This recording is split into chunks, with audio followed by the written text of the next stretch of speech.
आज हम सीखेंगे और जानेंगे कि जब हमको कोई ब्रोकर ज़मीन का रसीद देता है तो कैसे हम जानेंगे कि यह सही है कि गलत है, मोटेशन है कि नहीं।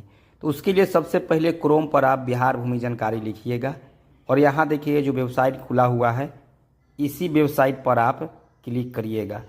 देखिए यहाँ पर GOV लिखता है, GOV.in। जो भी सरकारी वेबसाइट होता है उसमें GOV यानी गवर्नमेंट.in लिखता है।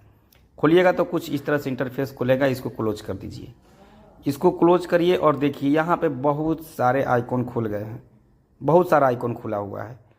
तो यहाँ पर बहुत सा चीज़ें को देख सकते हैं, लेकिन हमें देखना है कि जो पेपर मिला है वो सही है कि नहीं, उसकी जमाबंदी देखनी है हमें, कि जमाबंदी देखना है मतलब मोटेशन देखना है।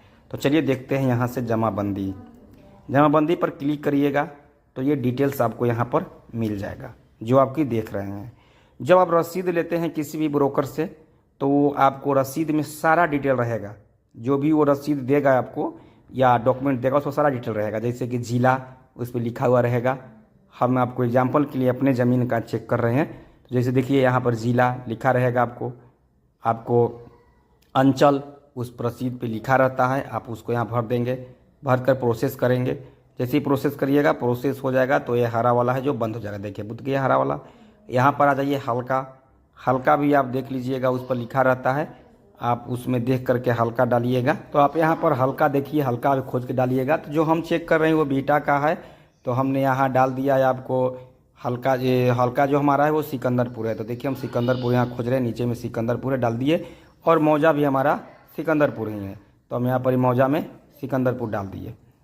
अब यहाँ पर हम सिकंदरपुर मौजा डाल दिए हैं, अब यहाँ पर सिकंदरपुर मौजा डाल दिए। अब रसीद जो मिलेगा उस पर आपको प्लॉट नंबर लिखा रहता है।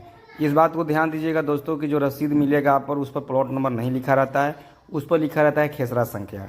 क्या लिखा रहता है? खेसरा संख्या। प्लॉट की जगह पर खेसरा लिखा रहेगा क्योंकि प्लॉट को हिंदी में ही खेसरा ही कहते हैं। तो यहाँ पर हम डालेंगे अपना खेसरा संख्या और हमारा जो खेसरा संख्या है वो है 2884। तो हम यहाँ डालेंगे अपना प्लॉट पर 2884। हमारा खेसरा संख्या है 2884, तो हम यहाँ डालेंगे 2883। तो हम यहाँ डालेंगे 2883 और यहाँ देखिए सुरक्षा कोड, ध्यान दीजिएगा ये है सुरक्षा कोड। तो इस सुरक्षा कोड में भी आपको डालना होगा ये जो भी लिखा हुआ है। ये मतलब 4 + 3 क्या होगा तो 7 होता है, हमने यहाँ 7 लिखा। अब यहाँ 7 लिख करके हमने सर्च बटन दबाया तो देखिए यहाँ बहुत सारे जो भी मतलब कि इस प्लॉट में जिन लोगों के नाम पर ये प्लॉट है, जिन जिन लोगों के नाम पर, क्योंकि एक प्लॉट में बहुत सारा पार्ट में रजिस्ट्री रहता है, ठीक। तो यहाँ देखिए हमको यहाँ देखना है जो हमें डॉक्यूमेंट दिया गया है वो हमको मिला है विजय कुमार गुप्ता के नाम से। तो हमने विजय कुमार गुप्ता के पर क्लिक किया और यहाँ देखिए जब क्लिक किया तो ये डिटेल खुल करके आ गया।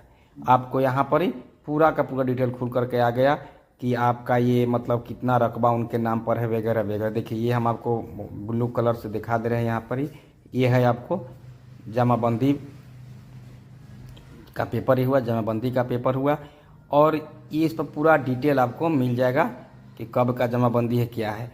सबसे इम्पोर्टेंट चीज़ मैं आपको यहाँ ब्लू करके दिखा रहा हूँ कि ये जो दिखा रहा है कि उपरोक्त जमाबंदी के विरुद्ध ये जो भी लिखा हुआ है, तो आपको हम ये चीज़ बता रहे हैं कि ये बहुत इम्पोर्टेंट है, इसको आप ज़रूर पढ़िएगा। क्योंकि यदि ये जमाबंदी के में से, इस जमाबंदी में से यदि ये किसान प्लॉट अपना बेचा होगा तो आपको इस पर यहाँ दिखाएगा। ये अभी जो दिखा रहा है म्यूटेशन केस नोट फाउंड, तो जब किसान इसमें ज़मीन बेचता है तो उसमें यहाँ पर दिखाता है, क्या दिखाता है कि ये किसान यहाँ ज़मीन बेचा है और किसके नाम पर बेचा है ये बताएगा और उनका मोटेशन के लिए अप्लाई किया हुआ है। तो देखिए यहाँ लिखा रहा है ना कि मोटेशन केस नॉट फाउंड, मतलब कि यदि किसान बेचा भी होगा तो जिन्होंने लिया है उन्होंने अभी तक किसी भी सरकारी कर्मचारी के यहाँ अप्लाई नहीं किया है मोटेशन के लिए।